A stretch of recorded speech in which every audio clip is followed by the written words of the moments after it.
is good for us to celebrate together. My name is Susana Malcorra. I am the president of GWL Voices, the organizers of this event.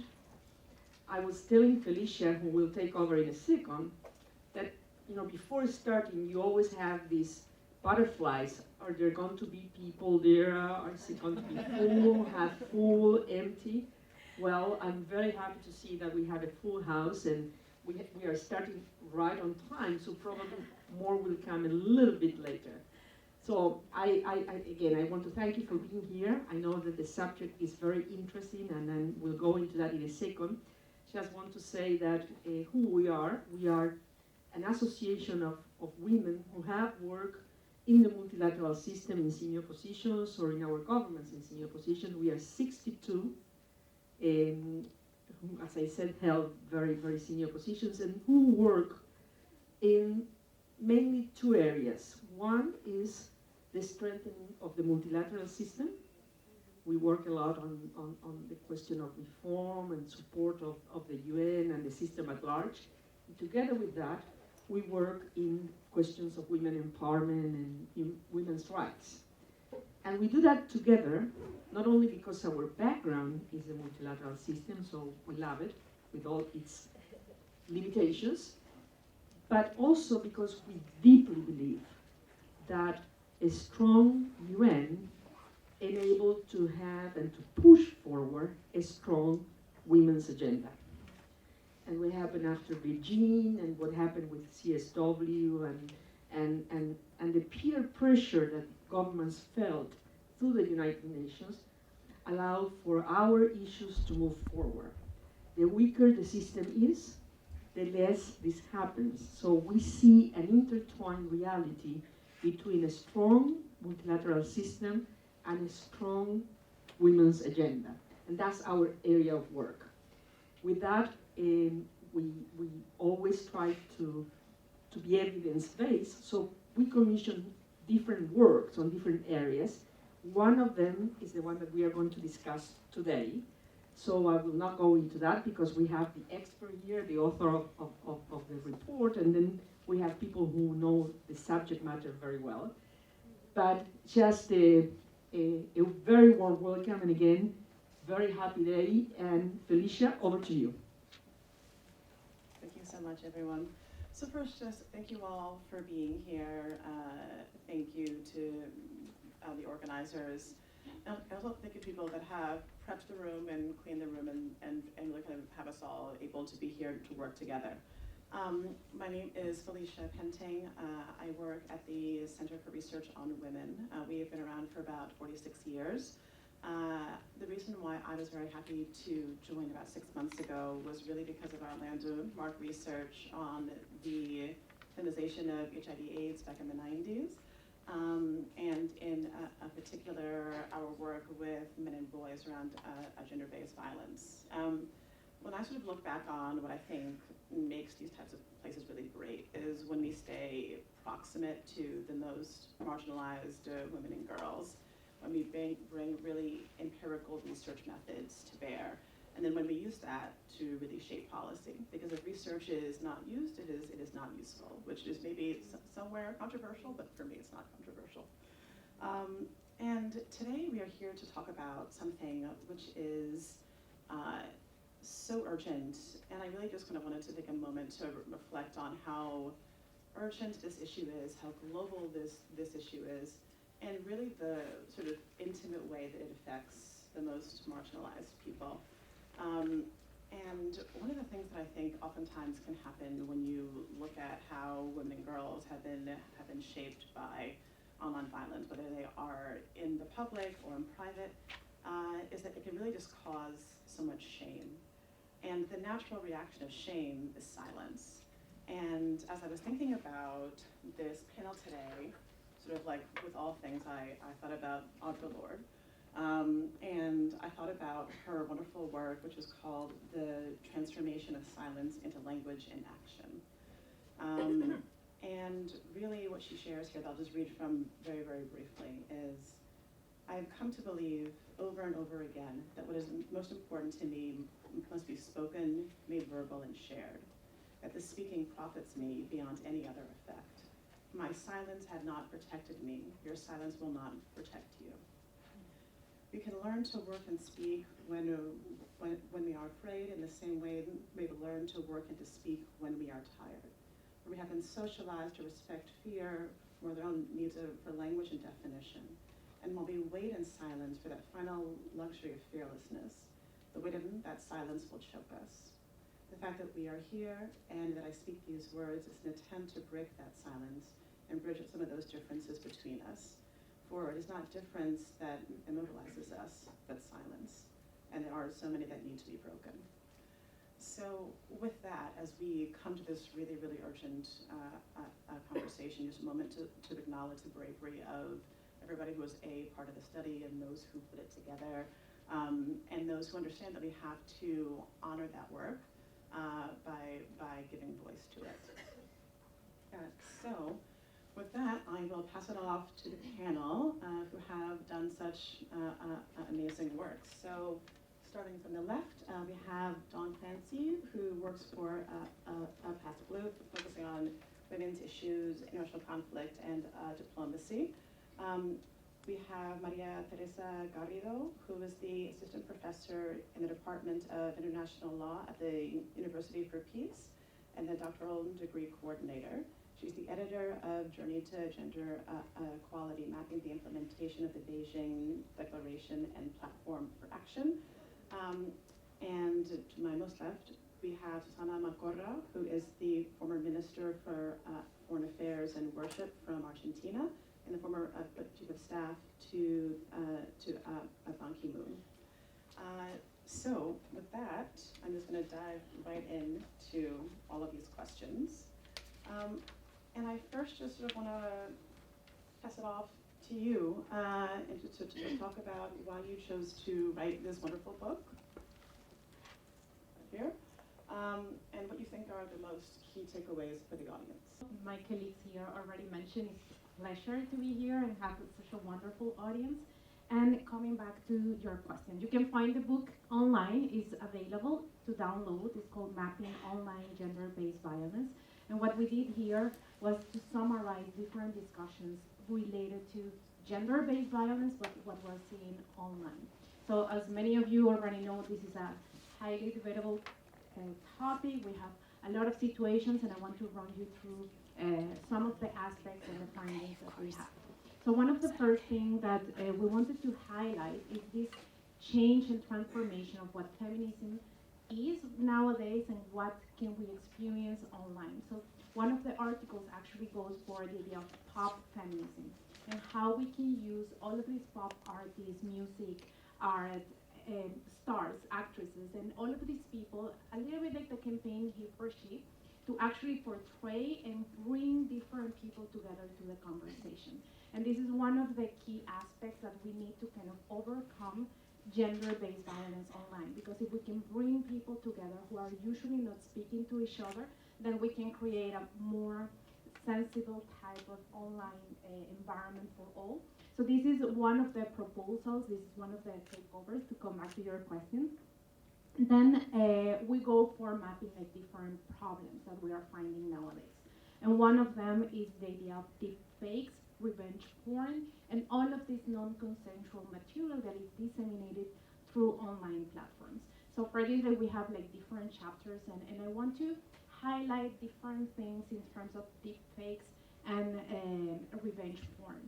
The first of that is that they have multi-layer challenges.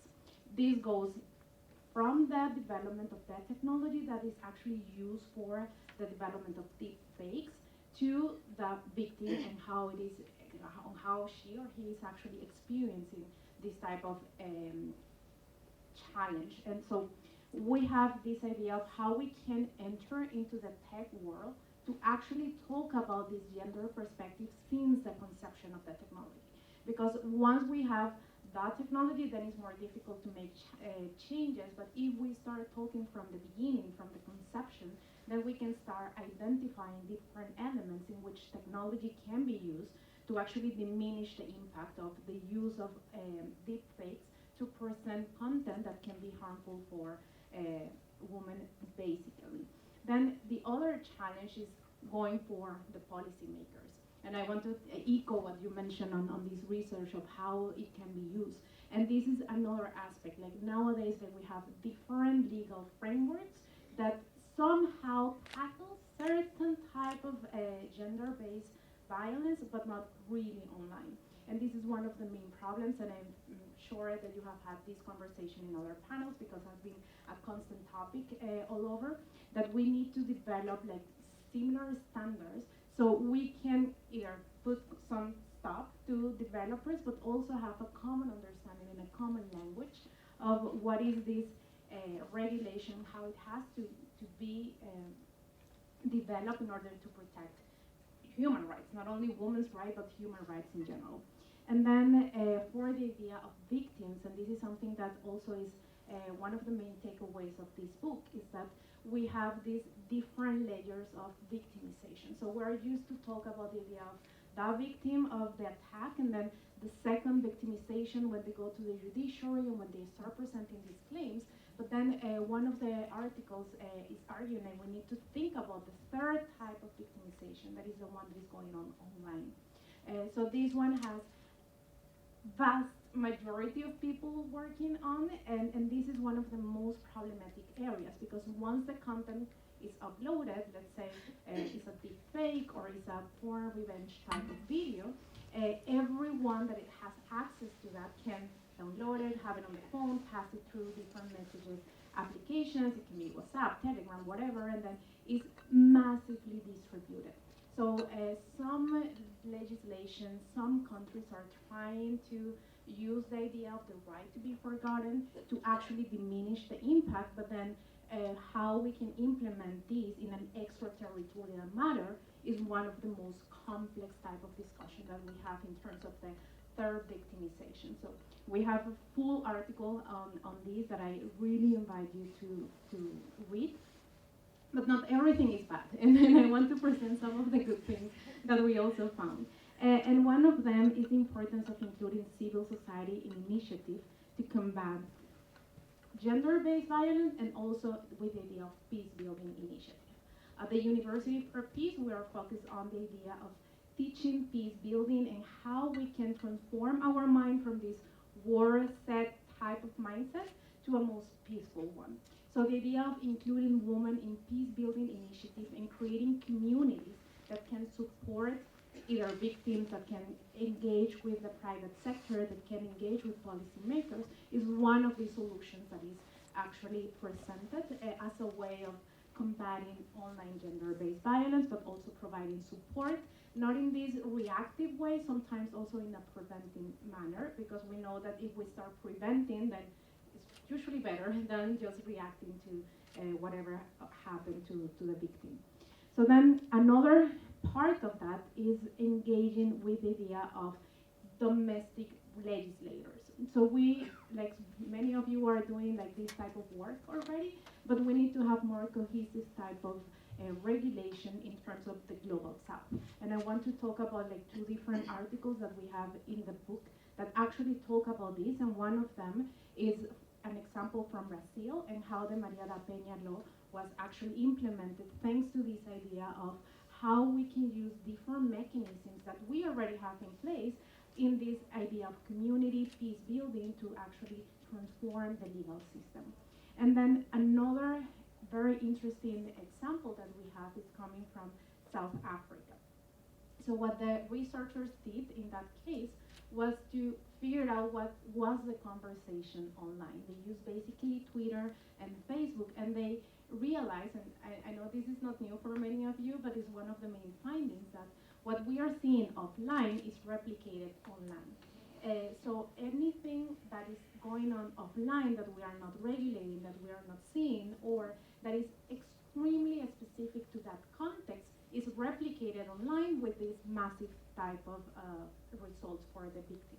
So one of the things that it really blew my mind, because I was not familiar with that, it was completely new for me, was this idea of paying a girlfriend allowance to women. So it actually presents this idea of how these gender rules function in the online system. So they will go for this idea like, my boyfriend is paying me for I can look pretty, and then he can have like many relationships and this type of discussion, not only in terms of how women use it, but also in terms of how men are impacted by this situation, because those of them who doesn't have the resources to actually pay this girlfriend allowance, then they don't have a partner. And it creates like differences. So it's not only talking about women, but also how it impacts men.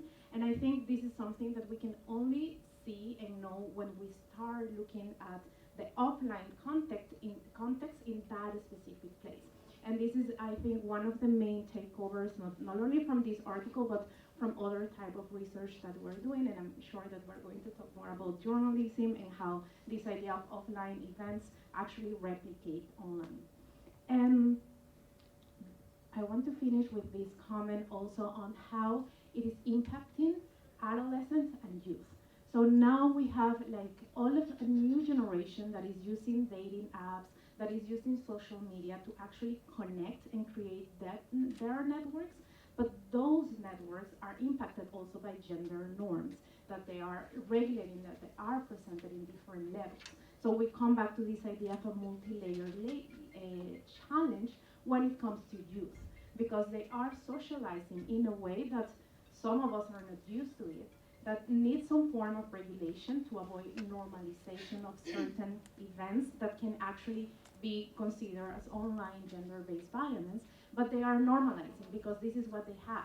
This is what they are normal, like this is the day-to-day. So in terms of how we can conduct research and how we can know better, I think there is a need actually to go deeper into the idea of how teenagers, youth, are using these technologies to relate to each other, what are the gender norms that are replicated in this offline, online type of connection to better understand the challenges ahead. Because we're talking about what we have nowadays, but in 3-5 years, we are going to be talking about a new generation, Generation Z, Alpha generation, and the challenges that they are going to experience, that we need to start like somehow foreseeing and believing on what do we need to do to actually diminish the impact of this online gender-based violence.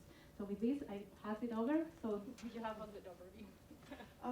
So something that really struck me in the text was that your really strongest cases came from Asia. I'm sorry, came from Africa and from Latin America, which really sort of strikes me that while we have all of these social media companies that are mostly based in the U.S. and in Europe, that this is a global phenomenon of violence. And I'm really curious, Susana, if you could talk about the sort of inequities that shape that when it comes to this phenomenon. Thank you, Felicia. I could also speak for half an hour at least, but let me try to go to the point. First, this world is a totally unregulated world, and I will say this is the first issue we have at hand.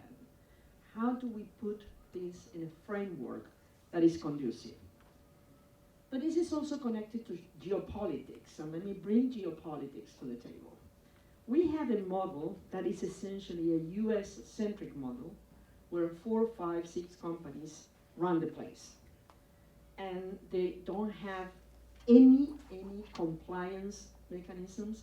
They don't have any ways to really be measured by the negative impact that they can generate. In the other extreme, we have China. And China is a model that is totally in the hands of the state. So we go from one extreme to another extreme, and we have, on top of that, the geopolitical confrontation that is going on, and that shows that the capacity to build bridges and find solutions that are universal are almost not there. And that's the biggest challenge we have from a macro perspective. And this shows that, and in that regard, Europe you could position as the place where they have been exploring and advancing regulations in a positive way. but they don't have a power to influence the world. So that's one element that I will bring to your attention, the role of the United Nations in trying to set up regulatory frameworks that really are conducive to what is needed. After Maria Teresa explained, this is a very complex world. I mean, we should not underestimate the complexity, but that complexity is there. And on equity, definitely this is not a Western question. And if you look at our audience here, you will see that this is not a Western question, this is a global question.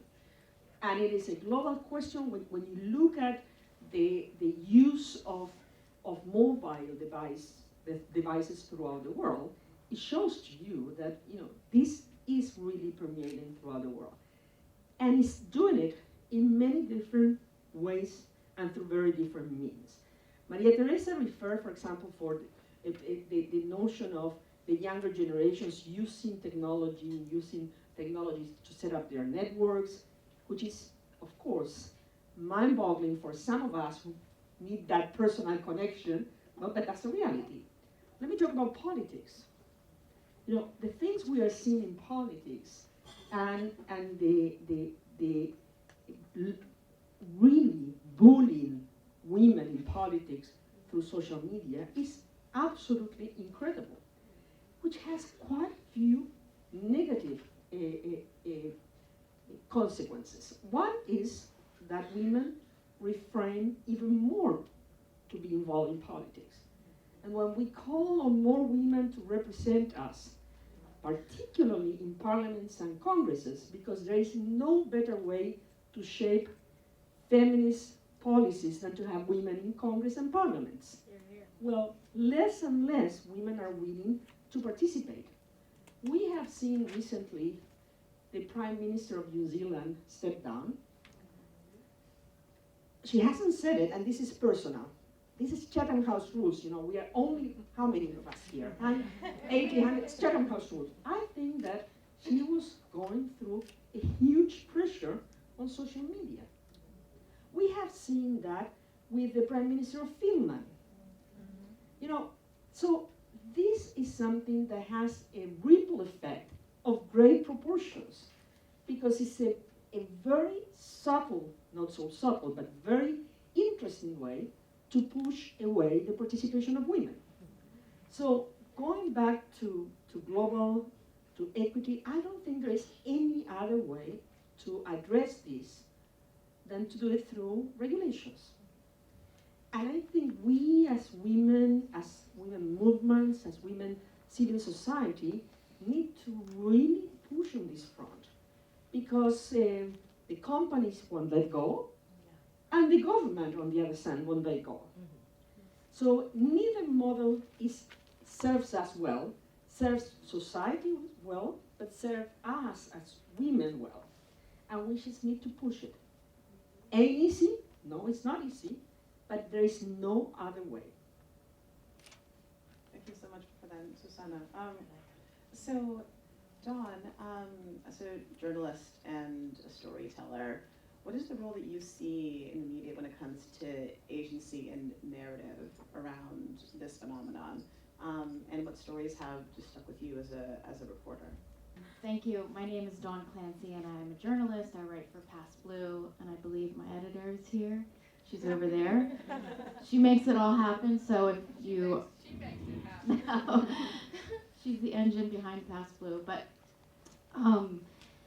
in terms of the question and talking about stories, one of the very first stories that I did for Past Blue was about this report that had come out from IPU, the Inter-Parliamentary... Yes, I can't remember. I have these brain moments. And it was talking about violence in parliaments. Specifically, this study had to do with in African countries. And I connected with this woman. Her name was Flora. She's 57 years old, and she was running for a seat in a parliamentary election in 2007 in Kenya.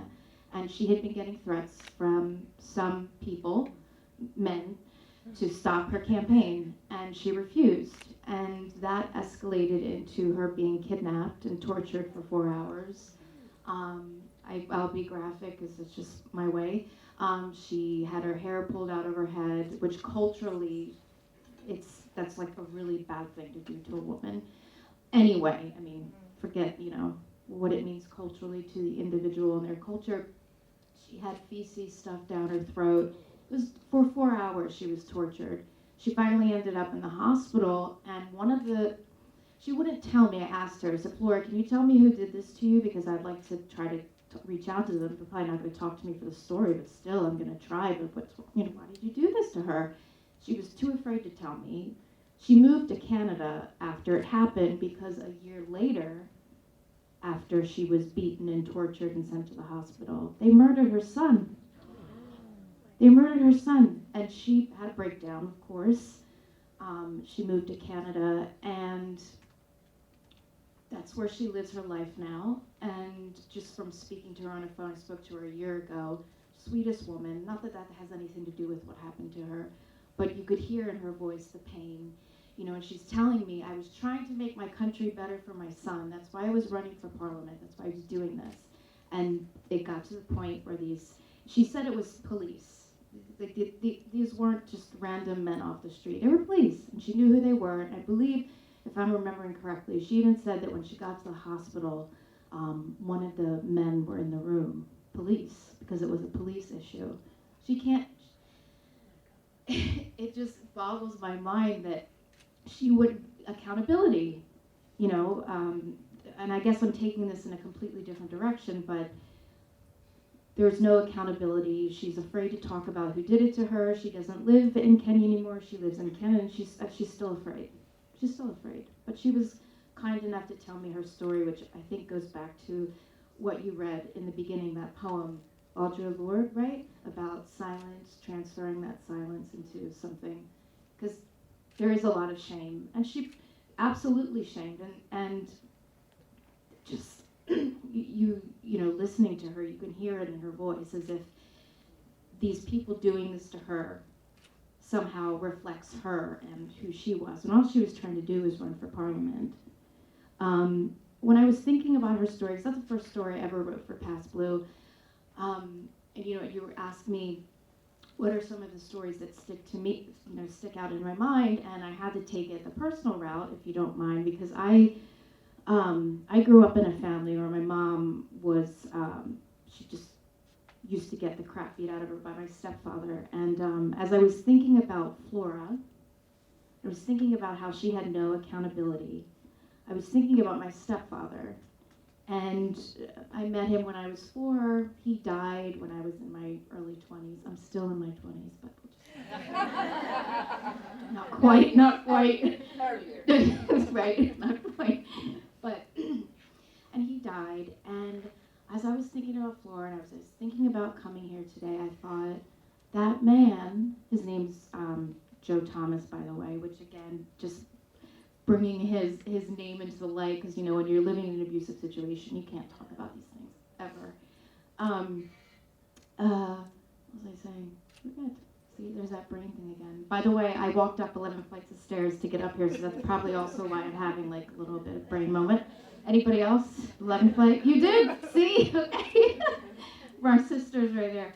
My point, what I was making with that is that he was never held accountable. He was never held accountable for what he did. And I think when you were talking about what's offline gets transferred to online, it's the same exact thing. There's this accountability pit. And as I was thinking about my stepfather, and I just thought, man, what an easy way to get off. You die of a heart attack, and you never have to answer for these horrible things you did. These people that killed Flora's son, like, they get to roam around in Kenya, maybe harassing other women online, etc. But it's frustrating. It's really frustrating. So that's what I wanted to say about that. But again, when you're talking about politics, I don't know if you've seen this, but it was back in December 2022 in the Senegal parliament. There was a woman. There were two. They were in their parliament doing their parliament things, whatever they do, talk about legal stuff. And this woman said something, she's a minister of some sort, she said something that another parliamentarian person found offensive about some religious leader. I don't know what she said. He can find it offensive or whatever. Anyway, he got up and he walked across the floor and he smacked her upside the head. This is all on, like, Google it, Senegal. He smacked her upside the head. And I mean, I'm not condoning violence. I'm just saying though, she did not take it. She got up from behind her little bench or whatever. She picked up a chair and she threw it at him. I'm not saying that's what we should be doing, because, you know, we want to do it the proper and right way, but I thought, wow, like, where's that energy when we're talking about regulating this? Where's that energy, you know, with us? I was looking at Twitter before I got here just to see, you know, if somebody was harassing me online, how would I report that? I don't even know. Go ahead, look, Twitter. What I read the thing. I have no idea what they would do. They would desensitize and lower the.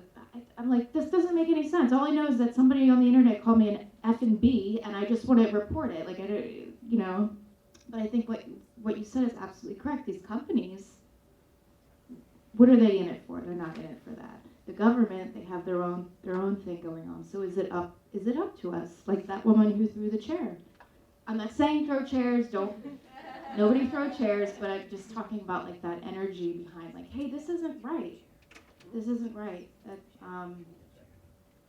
Yeah, so I honestly wish that Flora was here, because she would obviously be able to tell her story much better, but hopefully I did her story justice.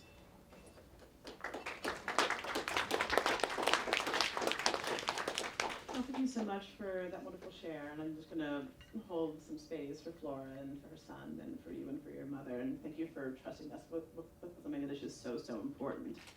And it strikes me sort of amongst all of your comments that, you know, what is lost without proper regulation to address this issue, not just actual lives and bodily safety, but also Flora could have written some really wonderful laws for people just like her. Maybe she had female friends who just chose also just to say, hey, you know what, she was my friend, I'm just going to just skip this. So there's so much that really is truly at stake. So thank you for all of that. And chair, which I love, and again, we're not going to advocate chair throwing. But you should say it, you should say it. At least not now, at least not now. After this panel, we're all obviously going to Google that together. But I think that it is, you know, that our rage about those things can be our fuel to fight for better equity. Going back to this work, when we did research on this issue at ICRW, what we found was that it was really crucial to work towards global standards, but that we also had to allow for local context. And I'm really curious as to how you were able to navigate that so deftly in the book. Very rough. It was very difficult actually, because we are aiming to deform people, and that's extremely complicated to do from research. So what we did was to include certain articles that actually mention some of examples that can bring us back to earth somehow, because sometimes in academia we start thinking, and then when we have the proper research and when we can bring it down to something, that's where it's more useful. So that's what we did with the sample of Brazil, the one from South Africa that I already commented on. But also from UPeace, the University for Peace perspective, we have been working a lot with journalists, because actually what you mentioned is right. Like usually they don't know where to go, they don't know what to do, they don't know how to express this. So we have been also like kind of taking these learning experiences to this very specific group to say, okay, for journalists, what do we need? Do we need just a plaque in Twitter, or do we need to train them? And coming back to this idea of regulations, it's like we need a triangulation, because we need to work with a person that can be a victim, and this is one of the approaches, but we also need to work with policymakers so they can actually put in place the regulations that we need. And we need, because we are also an academic institution, that we need the research that can support whatever approach we have. So basically, this is what we do, and this is a little bit in the book, but it's a reflection of how we operate as an institution. Thank you so much for that. Something that sort of really struck me as we were talking about regulation is, I think that when we look at just how hard it is to report a tweet and just to kind of know what happens, that oftentimes people that are behind these companies that are shaping these rules are people that have never really been truly afraid. And I think that lack of understanding shows up in a process like that. And so to kind of come back to this question, Susana, about how you understand that this will be shaping the world to come when it comes to women going into politics. Well, a couple of comments before I go straight to the answer. One other work that we have commissioned that goes to the point of the importance of women in politics. We wanted to find out whether there was a correlation between good gender-based balance policies at the country level and the representation of women in politics. So we commissioned this to an economist. We wanted to have a hard correlation. As I said earlier, we try to be evidence-based because often we are disqualified because, well, how can you prove that? Well, we start from there. And this report, and all of this you can see in our website, it's gwlvoices.com, prove that the most significant influence in having not only good gender-based balance policies, but good feminist policies in all the matters that we care about, is to have balanced parliaments and balanced congresses. That's the key. So clearly, the fact that women feel harassed in politics goes to the heart of having the opportunity to reverse this through good policies. It's a self-fulfilling prophecy. So we need to be conscious of this because regulations also are important to be taken by congresses and by parliaments. So somehow we have cleared the knot of the problem. The crack of the problem is that as women shy away because they feel threatened, that leaves the space for not to be representative in the political arena, and that then yields into something that if there is a policy, often there is not such a policy, the policy that is constructed is not representative enough of the needs and the views of women. So it's a vicious cycle, and we need to be conscious of that. The other thing that we are not going to go deep into, but we need to bear in mind, is that all these platforms, tools, apps, whatever name they have, are constructed with biases, with the stereotypes that do not represent us. Because, as we all know, the world of STEM, the world of experts in IT, is essentially a male-dominated world. I'm an engineer. I was the only one in my class when I was studying, so I can tell you, it's a very tough world. They will call me Pedro when I was at the university, just to ignore me totally, So we also need to bear in mind that there is, and not only activism is important to push for regulatory frameworks, for right policies, we also need to encourage our girls, our daughters, our girlfriends to get into a world which is male-dominated, but will only change if we take our share. So this is another takeaway, when you go to the root problem of some of this, is that it has been designed by men with the power mindset they have. And it will only change or improve it would take our share. Thank you so much for that. And so, Dawn, one of the things that I think that we've all sort of seen in this, again, really excellent research is how much of this violence really is about enforcing gender norms. And I'm really curious as to what you take from that about how we are educating women, girls, people that are non-binary as to what they ought to be doing, and your takeaways from that from a point of view of narrative. What we ought to be doing for people who identify as non-binary No, or I mean just in general, that this violence is in part about norm enforcing, and about what that teaches you about how we are educating or not educating. okay. Kind of feel like I'm doing a math problem. We're going to be here for a while.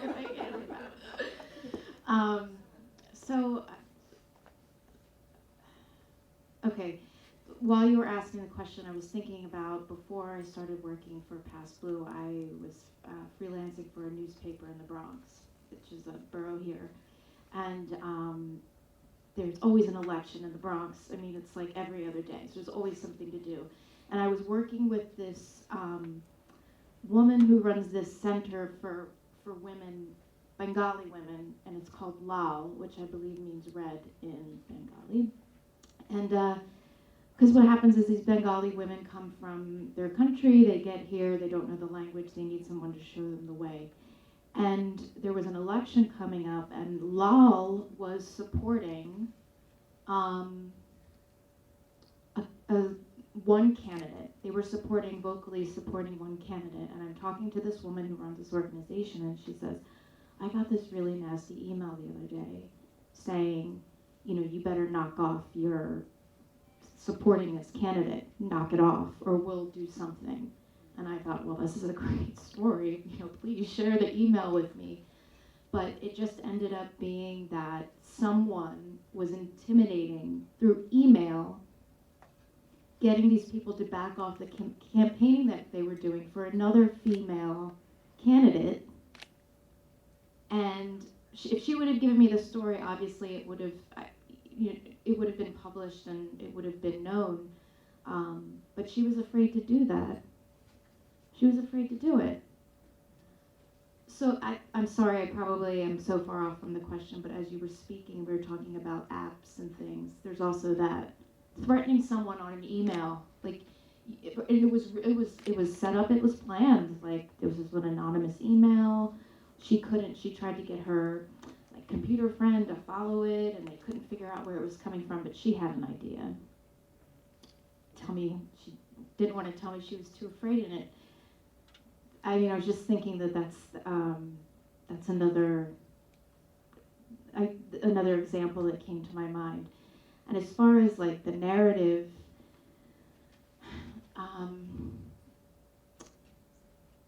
that's obviously a really hard question because I totally didn't answer it. But okay, I'm trying to. Don't give me math problems. In terms of the narrative, I'm thinking of where I grew up. I grew up in Philadelphia. I grew up in East Falls. This is a blue collar, manual labor kind of town. Men are men, and the woman just stays home all day and she cooks, and then she gives him the meal, and he reads his paper and he watches TV and he has a beer and he falls asleep. Is that a narrative that maybe we need to work with? That doesn't have to be your position in the family? I don't know, because there's definitely kind of like king versus subjects, and just having this feeling that you have the right then to put your hands on someone. Would say that my stepfather was exactly the same way. I mean, he controlled everything. He did whatever he wanted to do. So, I don't know. I just meandered, and that's where I landed. Sorry.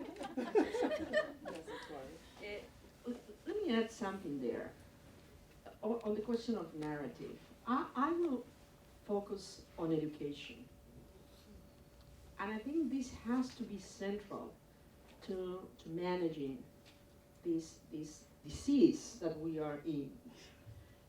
And it's often the case that when we are harassed in media, particularly the ones who have been exposed because we have held positions that are by nature exposed, often we react in a way that multiplies the effect of what is being intended. So when I mean education, I mean the savviness to know when you have to let go, because if you echo, if you react, often that multiplies the effect. Let me give you a small example. I now do this every single time when there is a picture that shows all men in whatever. I say in my Twitter, what is wrong with this picture? So just systemic, you know. And one of the times I did it recently was when they were trying to close the deal on grain exporting from Ukraine and Russia, and which was a very important deal, you know. And it was Ukraine and Russia, it was Turkey, and it was the UN. So there was a big square table, the four sides, nowhere to be seen a woman. So I wrote, what is wrong with this picture? My old-fashioned phrase. I cannot tell you how many responses I got by mostly men, I can't say 100%, but mostly men, saying, she doesn't get it. She doesn't get what it means to solve this issue, and who cares who's sitting there? And this is not the only time it has happened to me, but I got harassed, and I fully understood what it meant. I have been in those tables here in the UN, but working on that and having only men sitting at the table made a difference in the negative. And by the way, I knew that there were women, at least on the UN side, working on it, but they were not at the table. So you are tempted to say something back, and then it becomes an endless. So when I say education from girls at school that need to know how to manage this, but for us here on how to do it in a way that doesn't get even bigger than what it is, beyond how you do it on a personal note when it gets to the point of that Flora had to go through. Yes. Thank you. I wanted to add something also on narrative, because it usually triggers my mind on language and how we refer to different situations. And one of the things that we actually have at the University for Peace is that we have people from all over the world that understand words in a different way. So whatever is considered harassment in one specific context might not be considered harassment in another context because it's more culturally appropriated. And this goes for different words, different understandings. So in terms of the narrative, it's very important to understand how language is used in the specific context, because then we will find differences on how we speak about this and what we're asking for in terms of regulations, in terms of education, in terms of what is needed. And then it's also an interesting difference that we have observed from European, North American countries, from Latin American countries especially, is the way that gender-based violence is actually performed. So when we go for, let's say, Global North, we might not have as many attacks against the family as we have in Latin American countries. So one of the forms of harassment will be, I will kill your son. I will go against your mom. I will go against your partner. I will go against like other forms of violence that is a way of saying, I'm harassing you in this subtle type of form, which might be different in other societies. So I think when we talk about narrative, understanding language is a key component of that, but then also like how it's represented, because it's about the pictures we take. It's about the tweets we send. It's about all of these information, videos, memes, art, like that goes in this subtle way of creation of a narrative that actually exposes a gender-based violence. But then the question is like, for who, for what reason, for which purpose? Because then if we go to that detail of understanding how in the cultural specific context affects, then we go back to your question, to your story on in that Nigerian context, like the pulling out, like it was an extreme offense. But then in another context, that might be just whatever. So I think that's another part of like to pay attention when we talk about narrative. And I mean, I feel like just all three of you have been so thoughtful with your word choice. And I think that when we look at issues like this, we have to really make sure that we are framing the conversation in a way that does not privilege the powerful for how we tackle these issues, which is why this data is just so important. So I have a feeling that this is a very talkative audience, so I'm going to open it up for a couple of questions. Okay, yeah, I see there I was right. So I'm going to take 3 questions at a time, and then I'll have everybody respond. So let's see, you were first. So you, with the white watch were first. Is there a mic coming? Thank you so much for this wonderful panel. My name is Arizu. I'm with Oxfam Canada, and my expertise lie at the intersection of gender-based violence and women's political participation, specifically Black, Indigenous, and racialized women within a Western context. It's really great to see more organizations and more governments pay attention to cyber violence against women in politics, specifically elected women and senators who are appointed. But I think something that goes continuously missing in these conversations, whether it be through research or work that's happening in governments in terms of combating this issue, is the erasure of volunteers, staffers, candidates, and non-employees who, unlike, again, the Jacinda Ardens of the world, don't have access to security service, don't have access to any form of financial supports or social supports that exist.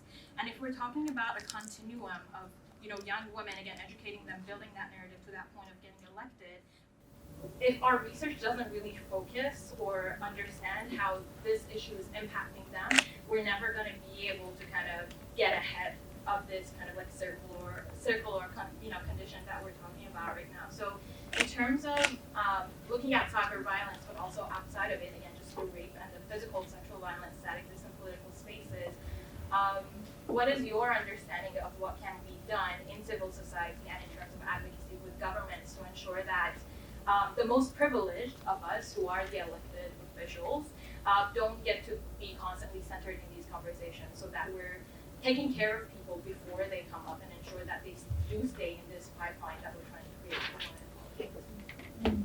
Thank you so much. Okay, okay, so I will do purple sweater and then pink sweater. I'm colored today. My name is Aslan Zekin. I'm from Turkey, Women's Coalition Turkey, and EWL Coordination for Turkey. I'm here as a volunteer, I'm here as a digital trainer, and I would like to share a little comment, if I may. Sure. We have been working on this issue for a while, and we have launched some trainings where we talk about the different types of online gender-based violence. And I think it's very important to create the feminist language around that, and the types of the online gender-based violence should be discussed among us, so that we actually dominate this discussion with our own understanding. Like, we use revenge porn in general, for example, but we prefer to use image-based sexual abuse, so that we don't continue with the patriarchal language, so that we create our own language. And there is no one good language, so it is good that we are here together, so that maybe we can brainstorm around on certain language that we are discussing. And it's also, I wanted to highlight, when we talk about online gender-based violence, as you said, women in politics, political participation. What is political participation? Is it only about people who are running for places? No, but the people, the women who are also having a voice online. So how we actually give them young, from all, intersectionality of where we are coming. I think it's important to create this public space. I think we should be discussing about online space as a public space, so that we own and we don't really separate online and offline together. And another point I wanted to make, and maybe it's the ground to discuss further with the panel as well, what do you think the responsibility of the political parties are? So because if the political parties, if we are encouraging people to be more participating on online spaces, how far they are responsible to get in their own context within politics, but also then we can go further for the policymakers, what we expect from the political parties and the EU institutions, EN mechanisms, and finally, online platforms. They are responsible and we are there to be louder together as women from all different grounds globally. And final remark, I think we should not only talk about online gender-based violence in its own bubble, but also we should talk about online safety. I think digital space should be the space where we actually acknowledge each other, where we support each other, and when we see harassment, online abuse, we should go there and make that space more space that we love, advocate, and we don't leave anyone behind online either. Thanks so much. Thank you so much for that. Please. Thank you for all your inspiring introductions. My name is Margrethe Boer. I'm a senator from the Netherlands.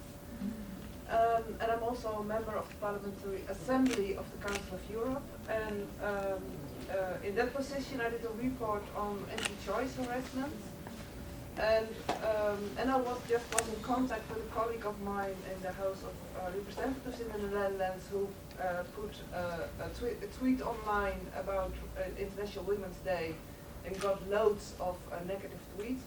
And she said to me, and I find it very interesting, I don't block them anymore because I had it investigated once and it's all made by bots. And also in my report on anti-choice harassment, the activists told me that the harassment they experience, it's not from individual people. Yes, they get them too, but it's all organized and it's all by bots. So I think when we think of ways to address it, it's not enough to block people or to answer people and to try to reason them. We have to find ways to find back to the organized character of these questions. Okay, thank you. So I'm just going to take those. It actually ended up being more like 6 questions for everybody, which are all great, and then I'll take some more. So let's see. We had a really key question about how we can make sure that in our research that we do not center the women that are the most privileged in that data. What it means to use a more feminist language when we talk about what this violence will look like, and really kind of getting to the bottom of who is behind these spots, which to me just really is a question of sort of following the money, right? So who is profiting from this hate? So I will pass it off to the panel. Start this time, and so many things to say, but let me try and be focused here. And let me start by the last question, or the last comment. This is not by chance that happens. If we believe that this happens just because there is gravity there and all of a sudden things fall from the sky, it's not the case. This is a concerted effort, as it is a concerted effort to push back on the many advancements we have had in so many fronts in so many countries. There is a concerted effort here. There is a design behind some very extremely conservative that believe that they cannot let go. That they build a narrative, an alternative narrative, that is having a huge impact. This narrative that includes, for example, the question that women's rights are against family rights. How much root has that narrative taken? So all of this is part of the same, and that's why it is so important for us to come together and work together. By the way, Netherlands, one of our members is Sigrid Kaag. She has suffered huge violence, online violence. Sigrid Kaag is a prominent politician in the Netherlands. Minister, yeah, she's a minister now. I didn't want to go into her case in particular, but it's just, you just brought this to and she has gone through an immense pressure through social media. So let's not fool ourselves. We are not dealing here with people who, well, today I feel bad, so I will push against Susanna. No. It's much bigger than that. And going to the point on having online as the public space, definitely, that should be the definition. I think that is the definition of online. You know, but physical public spaces, offline public spaces can also be toxic. And that is what we need to take away. And that's why I was saying earlier that you know, these biases, these stereotypes that are used in building all these tools, platforms, apps, whatever, play from the very beginning against us. And we need to go into that. So those were the two comments I wanted to make here. But the fact that we are able to come together, that we have a full house, that we are talking about this, at least shows that we start to really understand the implications and understand that we cannot do it alone. We just can't. And it is politicians, it is clearly the ones in senior positions, in leadership positions in governments that need to take this, but we have to secure that they go after not by changing, that's not the nature of it. They regulate the ones who have the power in their hands. No other choice. I will try to answer the question on the research with the bots and the trolls, because this is something that actually we have been researching at the University for Peace in terms of how hate speech is disseminated in Costa Rica especially. And we find out that the majority of that speech is disseminated through bots and trolls and is directed mainly against women. And women going for journalists, activists, human rights defender, or whoever says something against whatever policy is in place. So coming back to your point on who are we like considering when we talk about politics. And then what we decided to do was to say, take a step back and say, okay, if we know that the online environment is influenced by these trolls, by these bots, by the creation of this specific content, then how are we going to analyze what is going on to actually protect or promote the adoption of a specific policy? So at this stage, we actually launched yesterday a report on how it is affecting women journalists with the Association of Journalists in Costa Rica, to actually understand better what is the direct implication that it has on women, specifically on women journalists, to start rethinking how trolls, bots actually control the setting, control the conversations, and when we have like these research that have like massive amount of tweets that are replicating the content, then we know that it might like have an impact on the type of research that we're doing, because it might not be a good reflection of what's the real conversation. So to answer like both of the questions, we're taking this step to actually understand the media panorama, media scenario online, to do a better type of research that can provide more information about what's really going on, and like a little bit of following money and understanding the ecosystem in which we are operating to actually produce a different type of research. But it's coming. Like we don't have like a proper answer to everything right now. I want to go back to the idea, I believe, the woman in purple said. Sorry. We don't leave anyone behind. I'm really interested, something sparked in my head when you said that, because when I was interviewing Flora, we talked about, how do we do this? How do we, it can feel like such an overwhelming problem. I mean, the internet is like a black hole, and then let's fix it, like, okay. But she actually told me that when she was attacked, there were other women in her circle that said she deserved it. And the woman from Senegal, I don't remember which video I was watching, after it happened, they interviewed another woman MP, and she said the same thing. She deserved it. She shouldn't have been talking smack about this religious leader. So that's another, like how and if you're going to talk, actually the report that I used for that piece, the IPU report, they did speak about it. I think you mentioned this, about support staff or women that are younger, women with disabilities, women who are single. like these people. It's not just Jacinda Ardern's, which I'm just like astonished that pressure from social media, thinking that could be part of the reason why she stepped back. I mean, come on, why am I saying that? I feel like a dummy, but just like, but you brought up a really good point about that it's also these groups as well. And right, my friend from the Netherlands, also in purplish pink. It's not enough to block.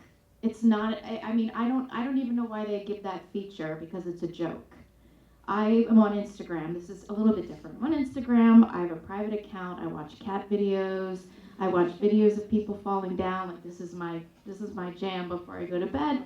And all of a sudden, I'll start getting these like sexy ads, women's body parts out, flopping around in my feed, and I'm like, I don't want to see this. So block everything this person ever does on the internet ever again. And then like 5 seconds later, I'm going through. Here's another bra, boobs in my face, everything. I'm like, I don't want to see this. So blocking too. I mean, is that really a tool that we can use? I don't know, but.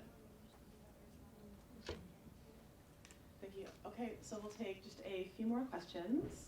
Okay, so first, again, I'm sorry about just the top, so stripes, houndstooth, and then vertical strips. Yes, there we go. Okay, so Stacey first. So I want to speak to what you said about women versus family, like changing this dialogue. And I think as women, we need to lead the way to end this attack against women. How do we do that?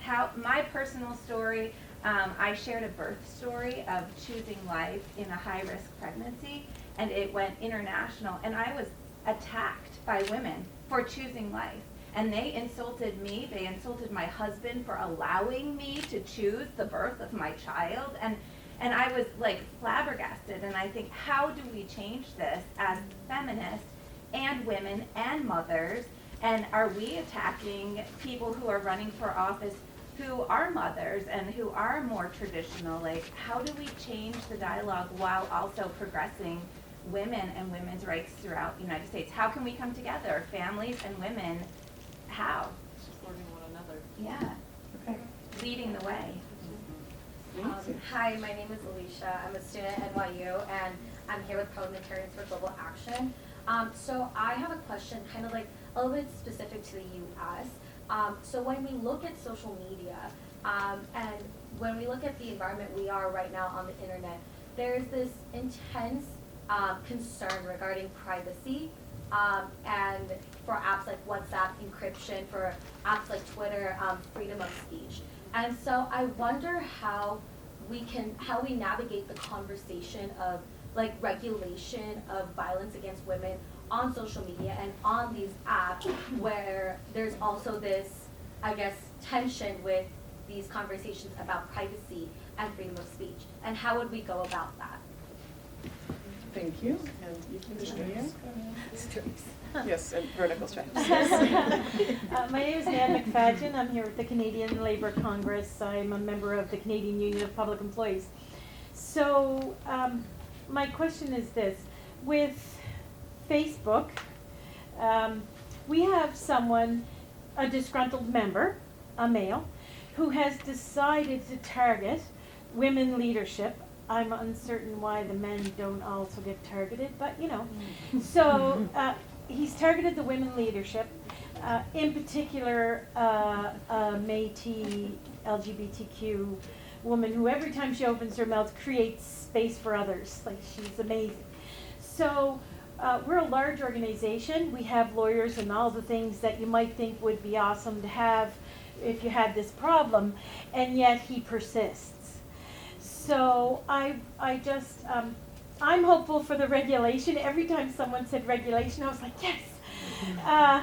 But I just, and women at the table, I know, is the answer for regulation. We're so far from that. I mean, we went to a political session this morning, and in Canada we have like 30 to 35% women at the decision-making tables.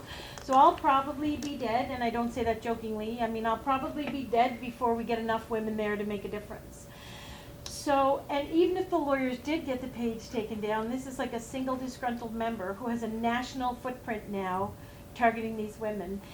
If we did get the page down, they just open another page, right? So I think that the piece about solidarity with women is a big piece, and I wonder how you would see that connecting with the regulation, because the solidarity of women and regulation, I think, is what will get us there.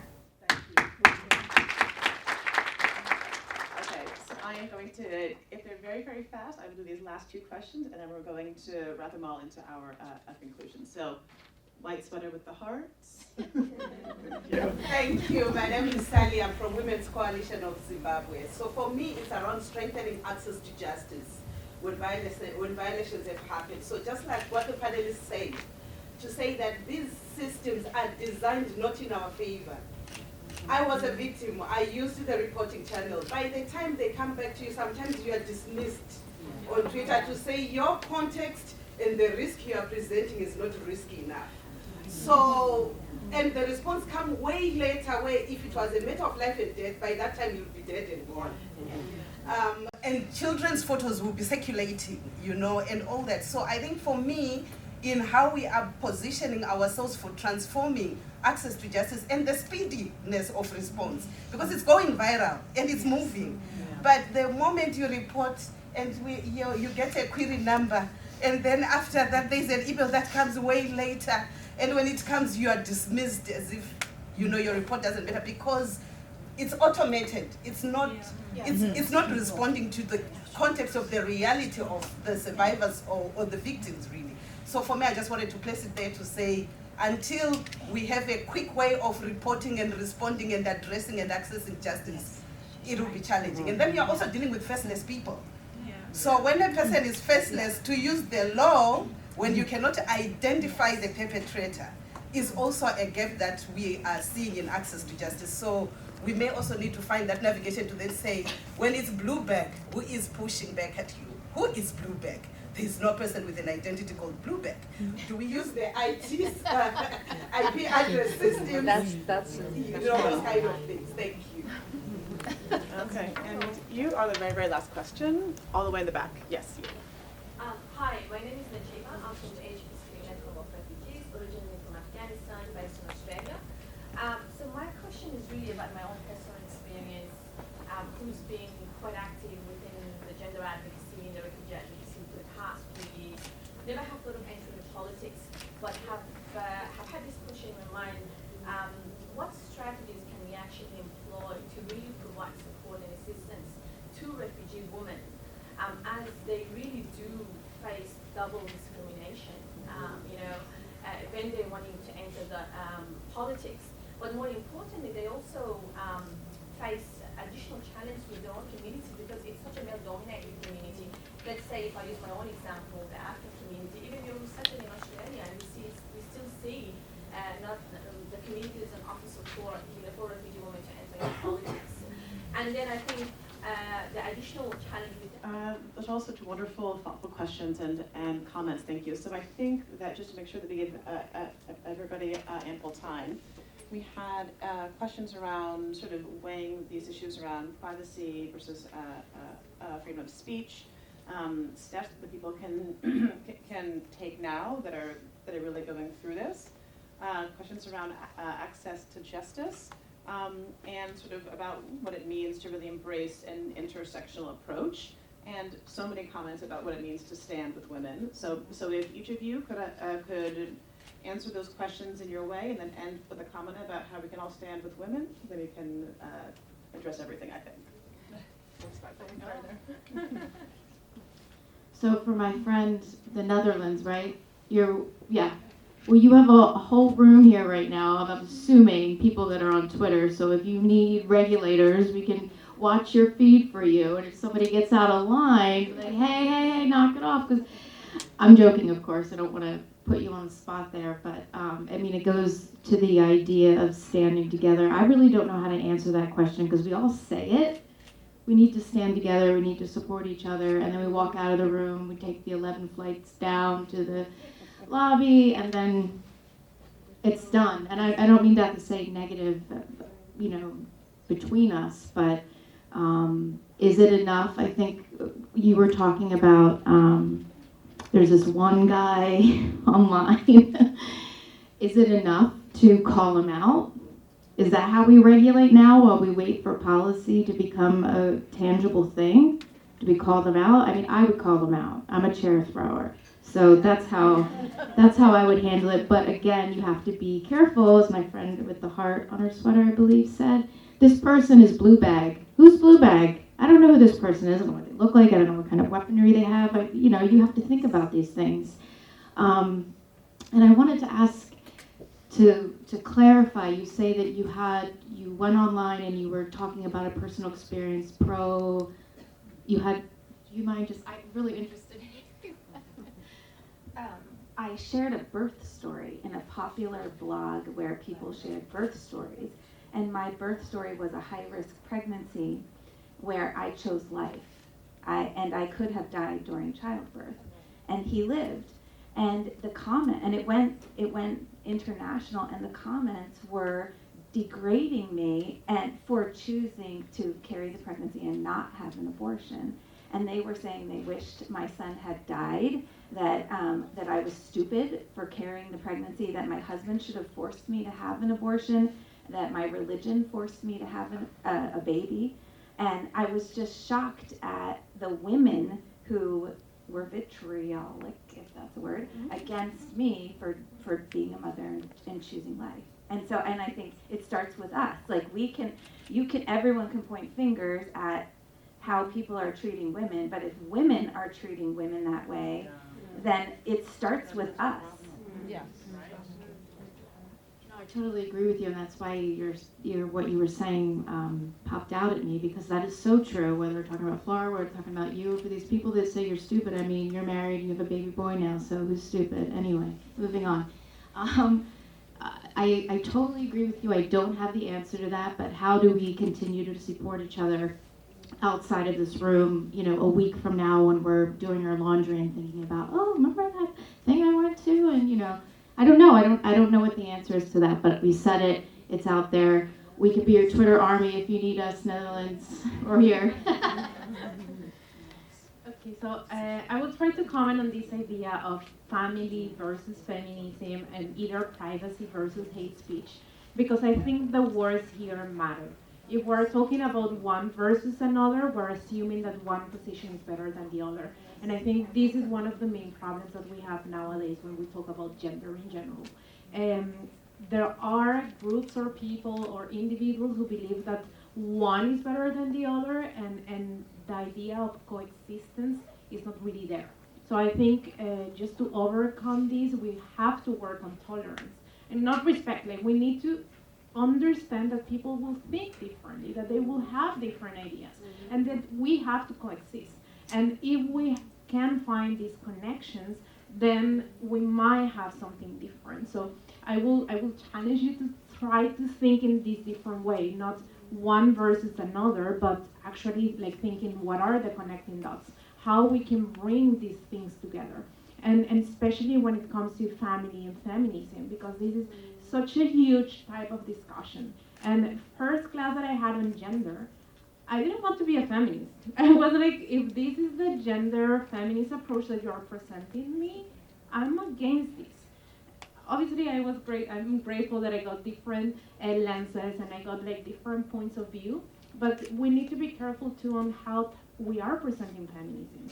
To whom are we presenting feminism? Because if we're going for this very like radical type of opinion, following just one lens and one opinion fits all, we might have a lot of troubles. And that's basically what you had in your testimony, like saying people will have the right to comment, one of the most contested things, but then to believe that they are right in what they are saying. And I think it comes back to the idea of tolerance, like going beyond this idea of respect, but also understanding that we will have different answers to different problems. And then also goes with the idea of what do we do now? Because the idea of understanding who is included, who is participating in the conversation. I cannot talk about the US with my Venezuelan lenses. I have to talk about the US with US lenses. So I think like who is included in the conversation, how are we presenting the information is extremely important, and that actually make us more able to create communities for support, communities for solidarity. And one of the ideas of what do we do now is mentoring, I think. And this is something that I have seen a lot from the academic perspective, like how we mentor younger generations, how we open spaces for younger people. So I think that will be a thing that I will actually say, like, what do we do now? We mentor women, we open spaces for them, we use the technologies what we have, we use the spaces, we use the platforms that we have to actually mentor them and try to create a better world for them, and understanding that the world will be this tiny space that we operate in. It doesn't change the whole world, but as long as we can change one person world, I think we're doing a lot. And I think if we start seeing each other as like this small type of community, changing the conversation, changing the environment in which we are, I think we're doing a lot in terms of peace building and what we're doing now. Thank you, Maria Teresa. Let me try and wrap up fast because we are running out of time and we are told to leave. First, we have more questions than answers. Yes. Yeah. But it's good to start with the questions. You know, being an engineer, if you don't have the questions, you'll never get to the solution of the problem. So that's good news. We have questions. Maria Teresa just made a point about how coming together, which might, to a certain extent, sound naive. But that reminds me of the story of this man, and it was a man in the story, who was at the beach, and you know, after the ocean succeeded, there were clams left there, and he was bringing the clams back to the ocean one by one. And somebody said, "This is crazy. Why would you do that? There are so many, you know, hundreds there." And he would say, "You see this one will be safe." So that makes my day. I think that's the symbolic aspect of what we are doing. We are in societies that are divided. That's reality throughout the world. And we see many interested in keeping societies divided. We women, in whatever we do, should be the glue of societies. Which means that we need to recognize that we are not monolithic. We have different views, different cultures, different approaches, different perspectives. But if we are not creating that glue, if we go along with this hate speech that prevails in most societies, in politics, but not only in politics, then how we are going to be able to nurture a common narrative that puts us at the center? So I think there is an opportunity for us to get around these questions that you brought, the question of freedom of speech versus privacy, the question of you know, how you fence the disgruntled man who is attacking your institution. You know, Sierra Leone, I mean, of course in Sierra Leone there are mostly women. You were the ones who saved that country at the very end during the war. I mean, that's reality. You know, Zimbabwe and the question on justice, definitely. You know, this a report that we commissioned that I referred to about parliamentarians having a role to have good gender-based violence also indicates that you then have to have a good justice system where women are there, but also you need to have a good reporting system that includes police where women are included. So this is bigger.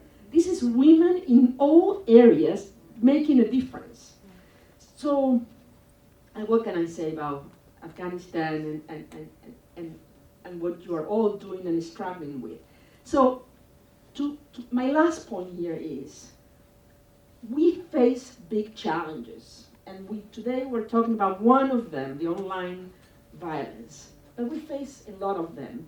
We are diverse. We see people coming from all over the world.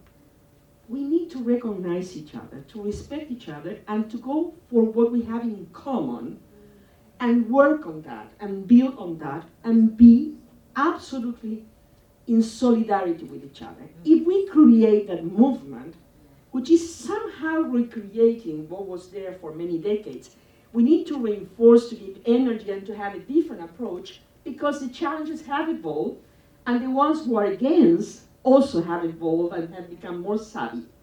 So that's what we have to do in every single question that we have, which, as I said, we have more questions than answers. So before finishing, I want to recognize first Maria Fernanda Espinosa. Maria Fernanda just got like that. Maria Fernanda is our executive director. She has been sitting there, but I want to recognize Maria Fernanda because she's part of what we do and how we come together. I want to recognize the team, Julie, that has put all of this together. But most importantly, I want to recognize my colleagues in the panel, but you all, because this conversation is what we have to do. We have to leave this place with this conviction that every single issue we face, we have to come together and put aside the differences. So thank you very much, and happy Women's Day.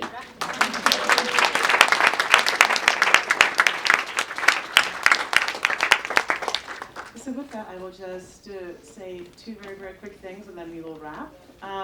Just thank you to my wonderful panelists and colleagues for sharing your expertise and all of your ideas. Grateful for that. I would say that as we think about what it means to really stand with each other, I would come back to sort of two maxims. One is that movements are meant to be in motion. So we, of course, have more questions than answers, but all standing together, walking together, and having internal accountability allow us to do that in a way that is really dignified. And also that there's no such thing as one-way liberation. So if there's not space for all of us, then there's space for none of us. So thank you all so much. Please buy the book. It's online. It's online. Yes, it's online. And thank you so much for your time.